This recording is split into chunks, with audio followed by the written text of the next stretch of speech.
Kino kye kisolo ky'abaana abawala aba senior esooka ku ssomero lya St. Peter's Nsambya ekyakutte omuliro akawungeezi k'eggulo ogwasaanyizaawo ebintu by'abaana byonna. We tutuukiddewo enkya ya leero tusanze abalongoosa bali mu kugogola oluvannyuma lw'ebintu byonna okufuuka omuyonga.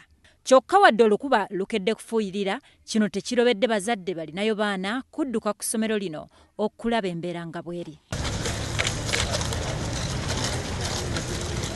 Abamu ku bayizi abalengedde omuliro guno nga gukutte ekisulo kyabwe bannyonnyola nga bwe kyabadde olunaku lw'eggulo kubanga bo babadde bali mu kusoma bitabo bya kawungeezi. Twadde mu preps ne tufuluma ebweru ne tujja ne tugezaako abayizi ng'agezaako okutaasa ebintu ebimu ne fire brigade yagenza okujja ng'omu yonna eyidde nga tewali kyebataasa nezikiza omuliro. Bagenza okujja nga bitono nnyo ebyataasiddwa keesi ezimu zabadde bbiri ezawonyeewo, ebitabo ebimu nga biriko amazzi naye ng'era biyiddeko patisi ezimu, ebintu by'abaana bangi kumpi tewali kyawonye, ebisinga byonna byadde byokyedde.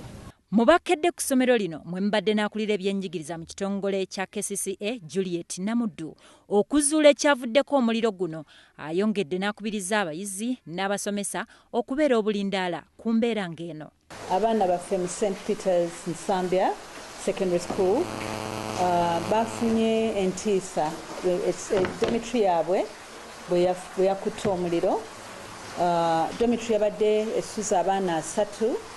Abaana abo baadde bali mu bibiina nga bakola prep.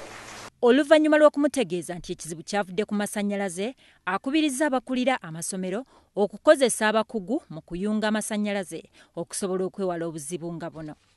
Tukubiriza amasomero gaffe okulaba nti wiring mu masomero gaabwe ebeera very well done. N'essomero lino ligenda kukola butaweera mu weekend eno okulaba nti wiring yonna ebeera checked.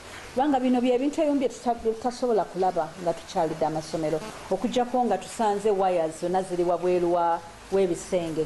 Naye essomero lino wiring yonna eri munda mu bisenge, so bagenda ku making sure nti bakolagana ne electricians companies okulaba nti bakebera balabe nti buli kimu kiri bulungi. Ono takomyawo wabula atuuseeko ne mu ddwaliro Ensambya eddusiddwa abayizi abafunye obuzibu okulaba embeera mwe bali. Yeah, that by the time they come back to school, they're really safe and okay. So Anna, we pray for you. We know you'll be okay. Okay? We will see you. I'll come and visit you.